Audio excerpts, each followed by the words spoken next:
بسم الله الرحمن الرحيم. كتاب أنزلناه إليك مبارك ليدبروا آياته وليتذكر أولو الألباب. صدق الله العظيم.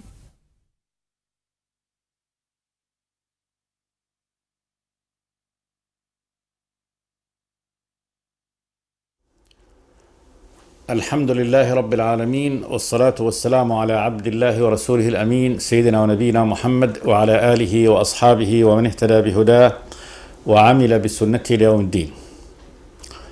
وبعد، فيقول الله تبارك وتعالى: كم تركوا من جنات وعيون وزروع ومقام كريم ونعمة كانوا فيها فاكهين كذلك وأورثناها قوما آخرين فما بكت عليهم السماء والأرض وما كانوا منظرين. ولقد نجينا بني إسرائيل من العذاب المهين من فرعون إنه كان عاليا من المسرفين ولقد اخترناهم على علم على العالمين. يخبر سبحانه وتعالى عن المآل الذي آل إليه فرعون وقومه بتكذيبهم آيات الله تبارك وتعالى. وقد ضرب الله تبارك وتعالى هذا مثلا للمكذبين من العرب الذين جاءهم هذا النبي الكريم صلوات الله وسلامه عليه ولكنهم قابلوه بالتكذيب والعناد. قال جل وعلا عن هؤلاء العرب أن لهم الذكرى وقد جاءهم رسول مبين محمد صلوات الله والسلام عليه ثم تولوا عنه وقالوا معلم مجنون. ثم قال جل وعلا: إنا كاشف العذاب قليلا إنكم عائدون. عذاب الدخان والقحط الذي أصابهم بدعوة النبي صلى الله عليه وسلم يوم نبطش البطشة الكبرى إنا منتقمون يوم بدر. ثم ضرب الله تبارك وتعالى لهم مثل بقوم فرعون فقال: ولقد فتنا قبلهم قوم فرعون. قبل هؤلاء العرب قوم فرعون وجاءهم رسول كريم موسى عليه السلام أن أدوا إلي عباد الله، اتركوا هذا الشعب بني إسرائيل أخرج أنا وهو من أرض مصر لنعبد الله تبارك وتعالى خارجا إلى سيناء. أن أدوا إلي عباد الله إني لكم رسول أمين وألا تعلوا على الله إني آتيكم بسلطان مبين وإني عذت بربي وربكم أن ترجمون وإن لم تؤمنوا لي فاعتزلون، اتركوني أعتزل وأخرج. فدعا ربه أي موسى عليه السلام أن هؤلاء قوم مجرمون قد جربت فيهم كل الآيات ولكنهم عتوا عن أمر الله تبارك وتعالى. فإن الله تبارك وتعالى قد أتاهم بآيات موسى البينات الواضحات، معجزاته عصاه ويده، وضربهم الله تبارك وتعالى بآيات خارقة للعادة. قال: فأرسلنا عليهم الطوفان والجراد والقمل والضفادع والدم آيات مفصلات فاستكبروا وكانوا قوما مجرمين. قال موسى عليه السلام قال جل وعلا: فدعا ربه أن هؤلاء قوم مجرمون. عند ذلك أتاه الأمر الإلهي بالخروج. قال جل وعلا: فأسر بعبادي ليلا إنكم متبعون. أسر بهم السرى، الخروج ليلا أي من أرض مصر، إنكم متبعون سيتبعكم يعني قوم فرعون. واترك البحر رهوا إنهم جند مغرقون. وذلك أن موسى عندما دخل في البحر ونظر خلفه، ودخل بنو إسرائيل في البحر وقبل أن يخرجوا منه ونظروا خلفهم وإذا بفرعون قد تبعهم بجنوده أيضا داخل في الطريق الذي جعله الله تبارك وتعالى لهم في البحر. فعند ذلك أراد موسى أن يقطع الطريق على فرعون، فأراد أن يضرب البحر من خلفه ليلتئم حتى يحال يعني بين جيش فرعون وبين قوم موسى قبل أن يعني يخرجوا. فقال له الله تبارك وتعالى: واترك البحر رهوا أي ساكنا إنهم جند مغرقون، يعني إن الله تبارك وتعالى قد دبر لهم أن يغرقهم في البحر بأن يدخلوا بكليتهم، ثم بعد ذلك يطبق الله تبارك وتعالى البحر عليهم. واترك البحر رهوا أي ساكنا إنهم جند مغرقون. وقد كان، فإن الله تبارك وتعالى عندما خرج آخر يعني شخص من بني إسرائيل من البحر وأصبح كل جيش فرعون في سواء البحر هو وجميع جنوده.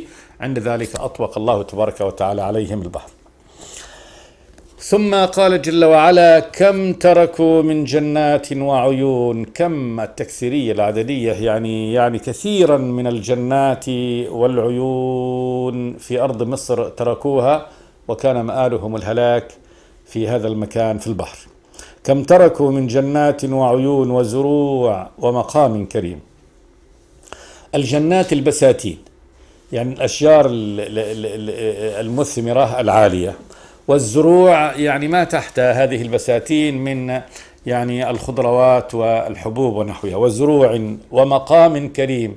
مقام كريم نفيس من حسنه، يعني قصور على شواطئ الأنهار، جلسات في وسط هذه الجنات تحت هذه العرائش، مقام يكرمون فيه ويلتذون بصنوف أنواع الالتذاذ من المناظر العظيمة، هذه البساتين العظيمة وهذه الزروع الممتدة والمروج العظيمة والأنهار الجارية والثمار اليانعة، وزروع ومقام كريم ونعمة كانوا فيها فاكهين. نعمة، إنعام من الله تبارك وتعالى في هذه النعمة كانوا فيها فاكهين، يعني يتفكهون. والتفكه هو يعني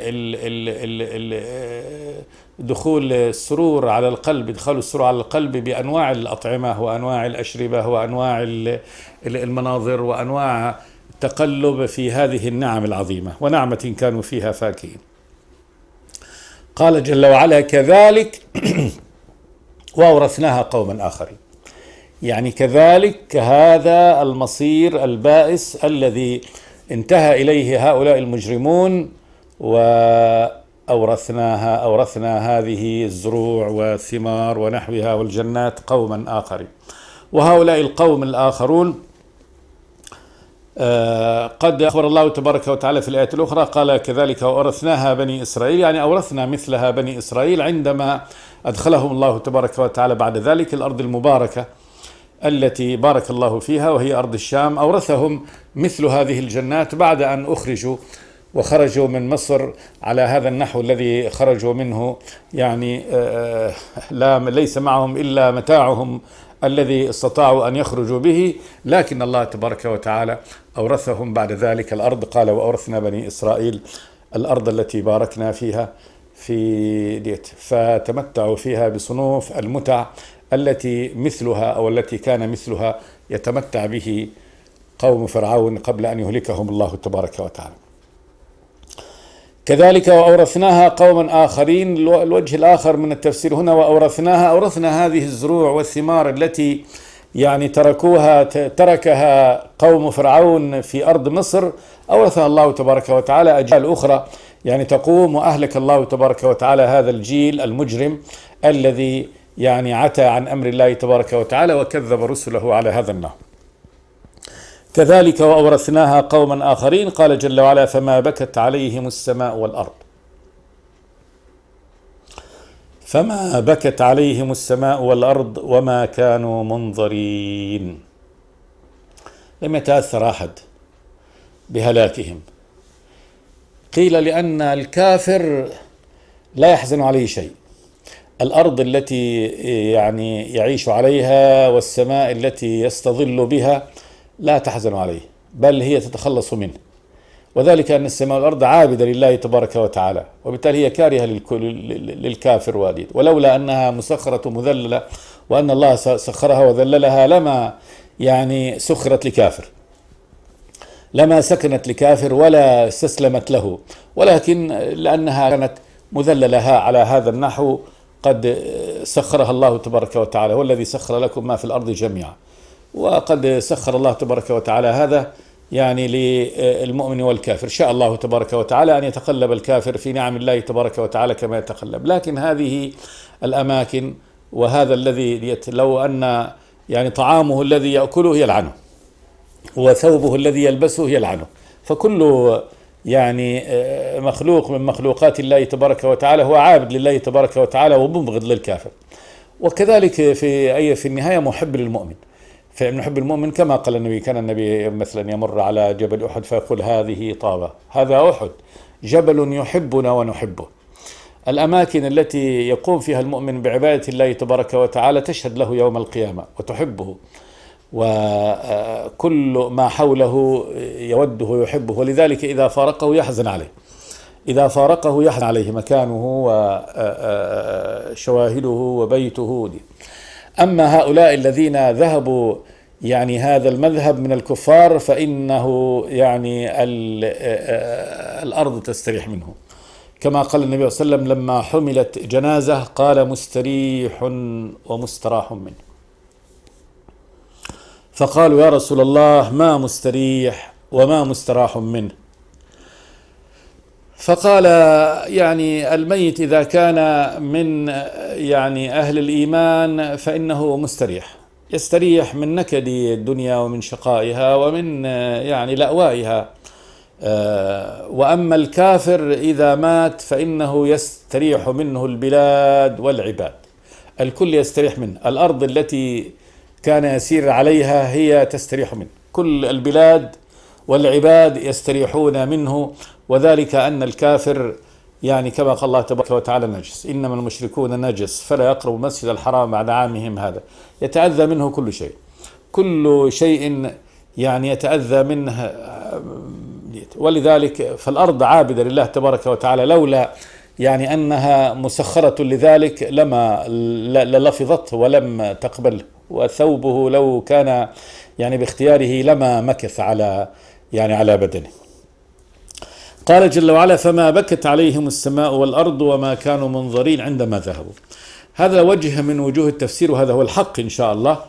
والوجه الآخر فما بكت عليهم السماء والأرض وما كانوا منظرين، من باب أنه لم يحزن أحد ولم يتأسف أحد لذهابهم، يعني أذهبهم الله تبارك وتعالى وجعل في ذهابهم أنه لا، كما يقال يعني فلان ذهب، يقول ما لا أحد يذرف عليه دمعة. فهذه يكون كتعبير بلاغي مجازي أنه لم يتأثر أحد بذلك، ولكن القرآن لا شك أنه يعني على ظاهره، وظاهره صحيح، فما بكت عليهم السماء والأرض وما كانوا منظرين، هذا أمر حقيقي، ولا شك أن المؤمن يبكي عليه مكانه ويتأثر به. وهذا نبينا صلوات الله وسلامه عليه عندما كان يقوم في خطبته كان يستند قبل اتخاذ المنبر إلى جذع في المسجد يستند إليه عندما يخطب صلوات الله وسلامه عليه.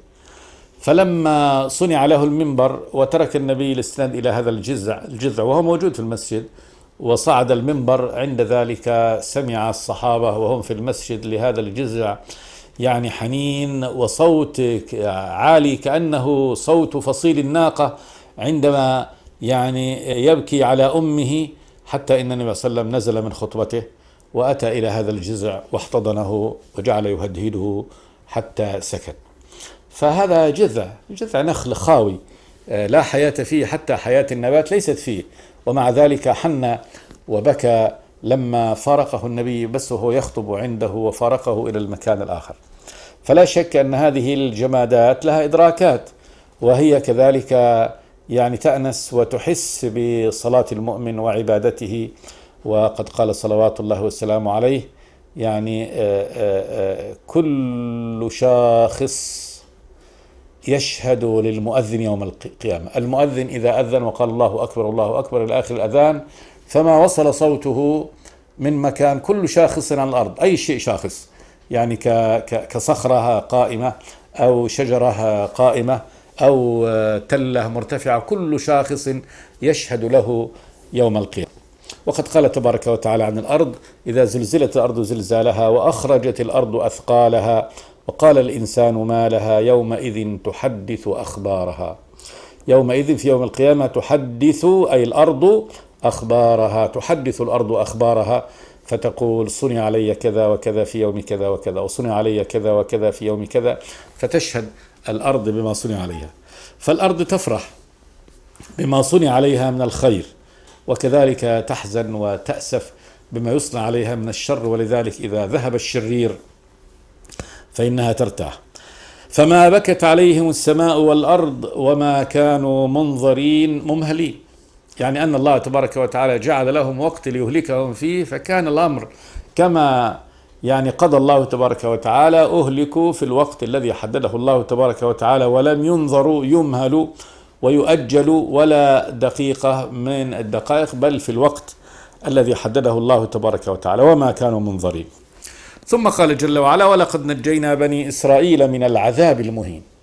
تأكيد من الله تبارك وتعالى، ولقد نجينا، الله سبحانه وتعالى هو الذي نجاهم جل وعلا بني إسرائيل أولاد يعقوب، وموسى وقومه من بني إسرائيل من فرع إسحاق، من العذاب المهين، العذاب الذي كان يهانون به من فرعون، وذلك أن فرعون قد سن فيهم وقام فيهم بسنة سيئة، وهي أن يضطهدهم ويعذبهم تعذيب بحيث يبقوا في الذل والخدمة والتسخير ولا تقام لهم قائمة. وذلك كما قيل أنه خشي منهم أن يعني يكثروا ويتسلطوا على يعني ويتغلبوا على أرض مصر وعلى المصريين، فقال عند ذلك لما قيل له على هذا النحو: قال سنقتل أبناءهم ونستحيي نساءهم وإنا فوقهم قاهرون.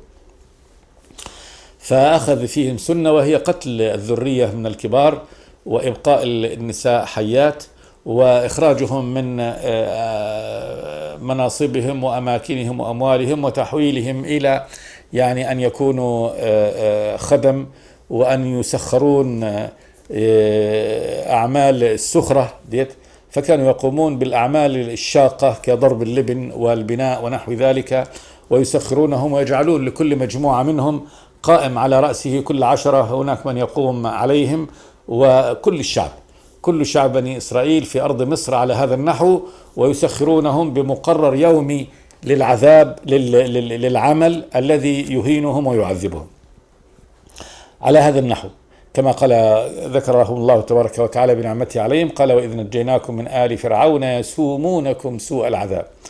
يسومونكم سوء العذاب، يسومونكم من يعني يرعونكم العذاب، كأنهم يرعونه إياه رعي، كل يوم له مقرر معين ليعذب بالأعمال الشاقة.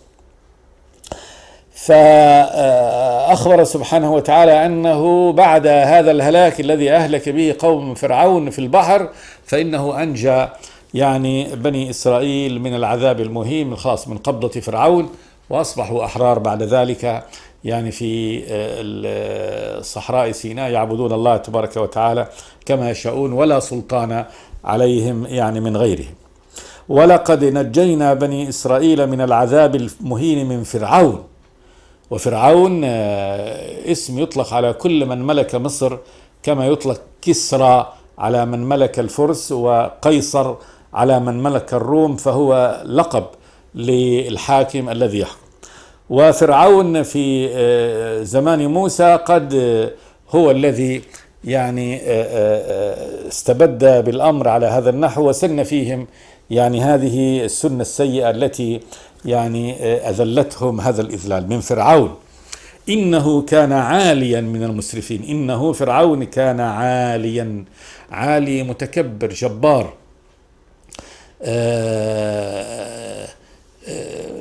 فرض عبادته على الناس، وقال وقال: يا أيها الملأ ما علمت لكم من إله غيري، لا أعلم أن هناك إله يعبد غيري أنا. وقال لقومه: ما أريكم إلا ما أرى وما أهديكم إلا سبيل الرشاد. فقد كان هو صاحب الأمر وحده وصاحب الطول والقول، وقد ألزم يعني أمته بما يراه، ولا يقبل رأيا آخر يعني غير رأيه. فكان عاليا من المسرفين في المعاصي والمسرفين في القتل، فقد أسرف في القتل، في قتل بني إسرائيل، وفي يعني حملهم على يعني في هذا العذاب المهين. إنه كان عاليا من المسرفين. ثم قال سبحانه وتعالى ولقد اخترناهم على علم على العالمين بني إسرائيل. فانظر يعني فعل الله تبارك وتعالى بهؤلاء الفئة التي كانت تستضعف، وفعل الله تبارك وتعالى بهذا الجبار المتكبر. ولقد اخترناهم أي بني إسرائيل في وقت موسى عليه السلام على علم من الله تبارك وتعالى، على علم من الله تبارك وتعالى أنهم أصلح وأفضل أهل زمانهم على العالمين. كل يعني الأمم والشعوب في زمانهم اختارهم الله تبارك وتعالى، فجعل فيهم رسالة موسى والنبوة، من بعد ذلك الأنبياء، وأمدهم الله تبارك وتعالى بما أمدهم به من وجود الأتقياء والصالحين والمجاهدين، وبقاء الكتاب فيهم التوراة التي تنير دربهم وتنير طريقهم ويحكمون بها. فاختارهم الله تبارك وتعالى وفضلهم بهذه الفضائل العظيمة، أن جعل فيهم النبوة وجعل فيهم الكتاب وجعل فيهم الهداية وجعلهم هداه مهدين، واختارهم الله تبارك وتعالى على أمم وشعوب الأرض في زمانهم ووقته.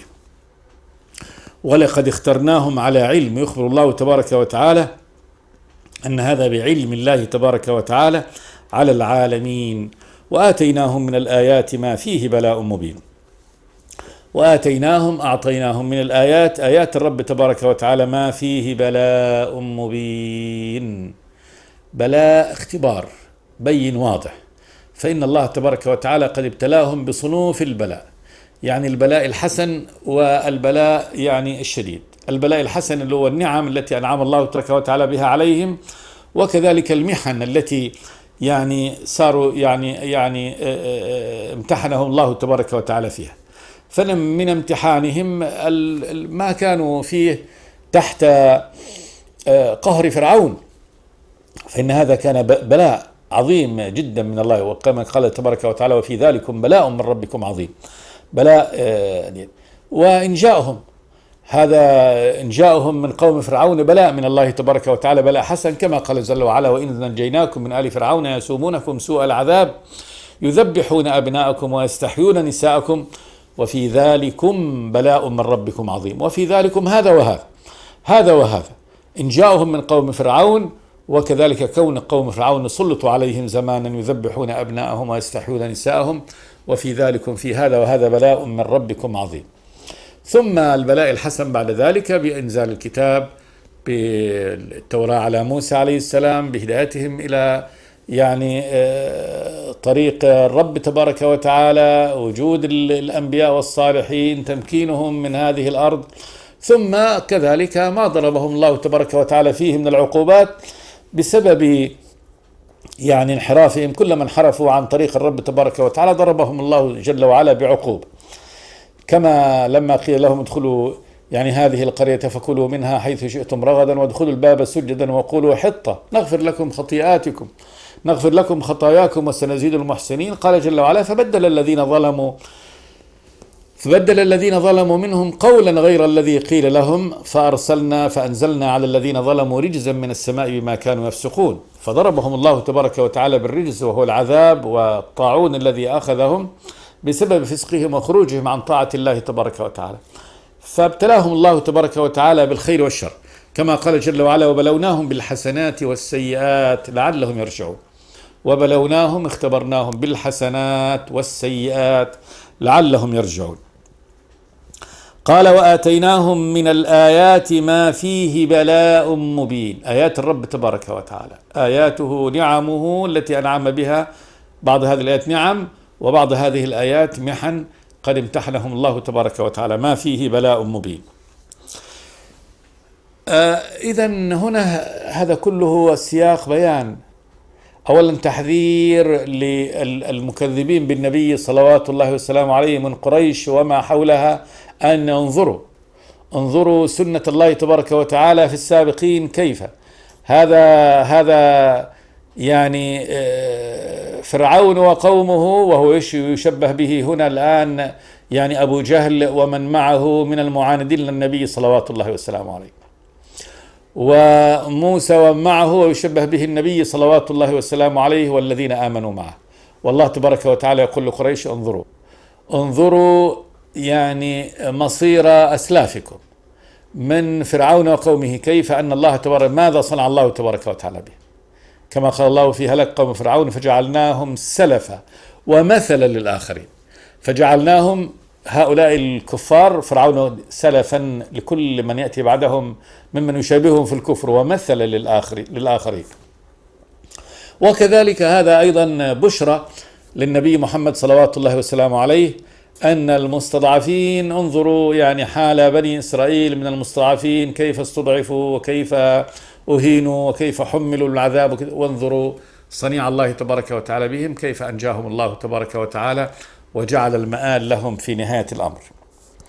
ثم رد الله تبارك وتعالى القول على هؤلاء الكفار فقال: إن هؤلاء لا يقولون إن هي إلا موتتنا الأولى وما نحن بمنشرين. إن هؤلاء إشارة إلى العرب المشركين الكفار، لا يقولون، والإشارة لهم بهذا فيه ازدراء وتحقير لهم وتحقير لعقولهم ولاعتقاداتهم. إن هؤلاء لا يقولون إن هي إلا موتتنا الأولى وما نحن بمنشرين فأتوا بآبائنا إن كنتم صادقين. هذه مقالتهم التي هي مقالة جهل وكفر. إن هي بالحصر إلا موتتنا الأولى وما نحن بمنشرين، يعني لن نموت إلا موتة واحدة، فقط نموت وتنتهي، ولا حياة بعد ذلك. إن هي إلا موتتنا الأولى، هي موتة واحدة هي التي نموتها، وما نحن بمنشرين. منشرين يعني بأننا يعني نخلق خلق جديد ونعاد. النشر هو يعني الإخراج من يعني الموت إلى الحياة، يعني لن نعود إلى الحياة مرة ثانية ولن ننشر يعني بحياة جديدة. فأتوا بآبائنا إن كنتم صادقين. يقولون للنبي محمد صلى الله عليه وسلم والمؤمنين: فأتوا بآبائنا، يعني إن كنتم صادقين أننا سنبعث من جديد فأحيوا لنا آباءنا لنشاهدهم ونشاهد كيف يعني يحيي الله تبارك وتعالى الناس كما تدعون. فأتوا بآبائنا إن كنتم صادقين، أي في أننا سنعود إلى الحياة مرة ثانية. قال جل وعلا: أهم خير أم قوم تبع والذين من قبلهم أهلكناهم إنهم كانوا مجرمين. أهم هؤلاء العرب المشركين من قريش وما حولها من العرب الذين يعني ناوأوا وكانوا أول من كفر بدعوة النبي محمد صلوات الله والسلام عليه. أهم خير أم قوم تبع، تبابعة كانوا في اليمن.